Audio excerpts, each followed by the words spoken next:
Hey everybody, thanks for joining me here again today. Today's video, I have a few questions for you.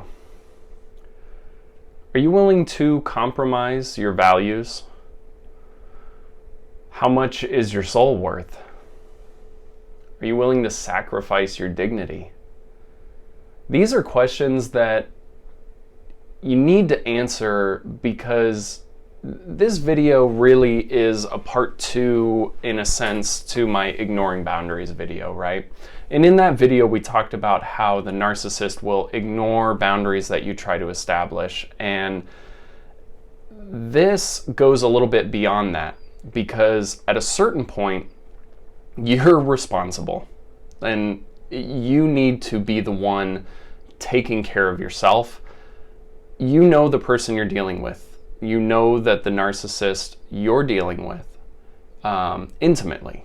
You know them intimately.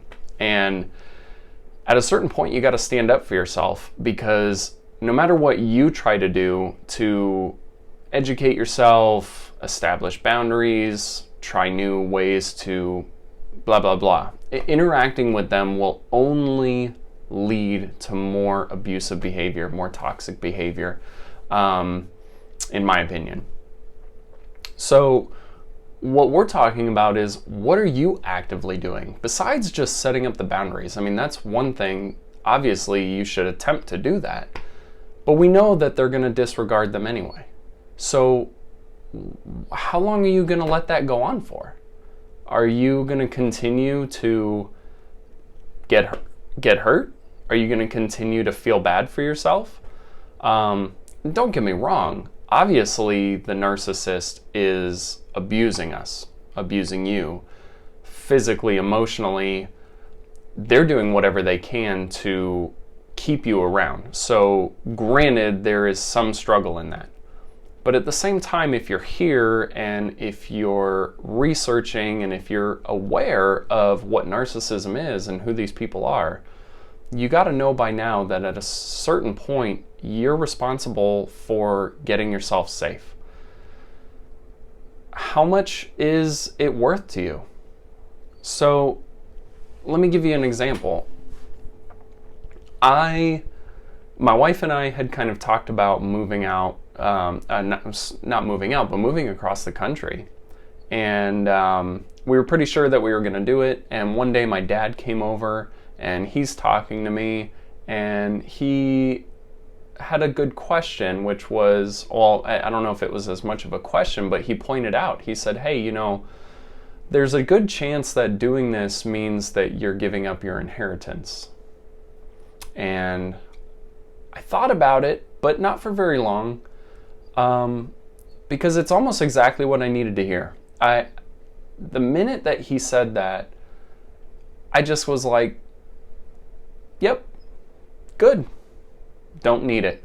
Don't want it. And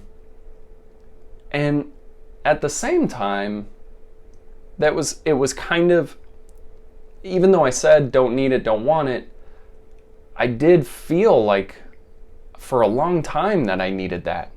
Up until that moment, that was something that my mom held over me for a long time, forever really, was she kind of trained me to think that, someday you're going to inherit my house and someday you're going to get all this money.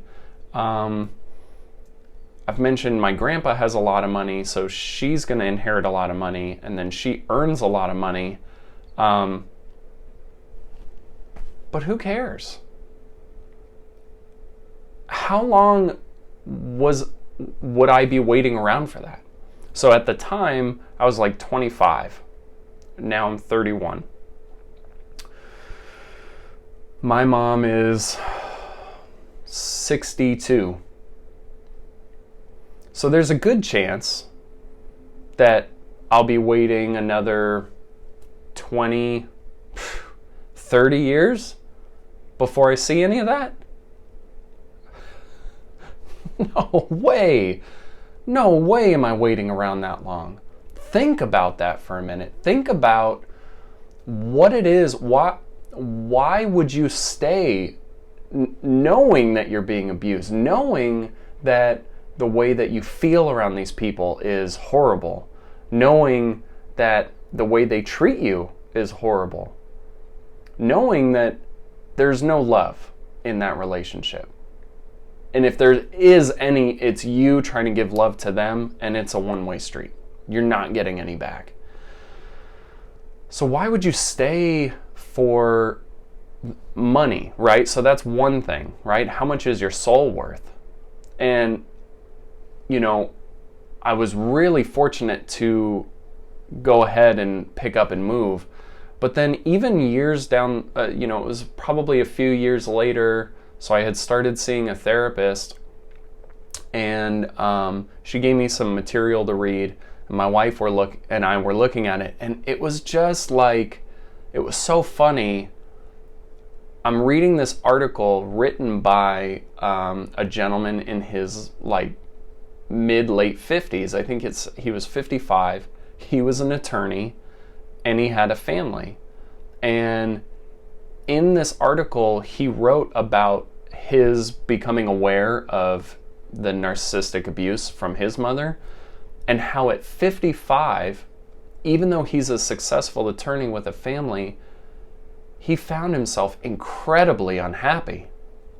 Basically said in the article that was inauthentic. His whole life was a fabrication of what his mom wanted for him. And the only reason why he stayed was because he was led to believe that that was the life he should have. Come to find out, it's not one that he wanted at all. I'm sure he loved his family or whatever, but why would I stay? Why would you stay? What is the ultimate point? Aside from them abusing us and fearing leaving, what is there to be gained? What are we waiting around for? Because the other part of it is, what about your dignity? What about your values? Do these narcissists make you feel like you're the best version of yourself ever? Man, every decision that I've made since deciding to leave has been my own. It's been my own choice. And it's been my own successes and my own failures, but they're mine. No longer are they commands coming down from, the boss, my mom, who's telling me what to do. What you value is who you are. Don't sacrifice who you are for these people just to make them happy. No. Because they're never going to be happy. Let's get that straight. They're never going to be happy. They pretend to be happy, and they make you think that by doing what they want you to do that they're happy, but they're never happy. So don't wait around. Take a stand. Decide what your values are. Decide for yourself and ask yourself, where does it end? Truly, where does it end? Because if you don't leave, you know what's going to happen. You've been living it. You know exactly what's going to happen. Are you happy where you're at? Maybe. Maybe not. I know that choosing to stand up for yourself is not, it's easily said and not easily done. Again, because of the layers of abuse, the years of abuse. So that I understand. But at the same time, we have to look at ourselves in the mirror and recognize that we are responsible for our own happiness. And I've never been happier. I have bad days, and I'm still dealing with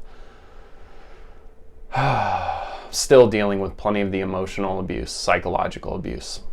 Still comes up, still working on it.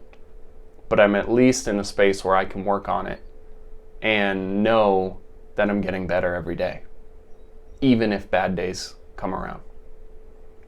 So ask yourself, how much is my soul worth? How much am I willing to compromise my values? How much am I willing to sacrifice my dignity? And maybe that can be the starting point for you to realize that you're capable, you're ready, you've been ready to leave, to change the status quo. Don't continue to be abused. Okay? So, again, if you have any questions, comments, please leave them down below. I'd love to hear how I can help. Love for you to share your story. Feel free to reach out to me on Instagram or Twitter as well. I'll leave those in the description. Just great resources for venting out those struggles. Great community out there on social media for supporting people who are just still trying to figure it out. So thank you so much for being here with me again today. I'll look forward to seeing you in the next one.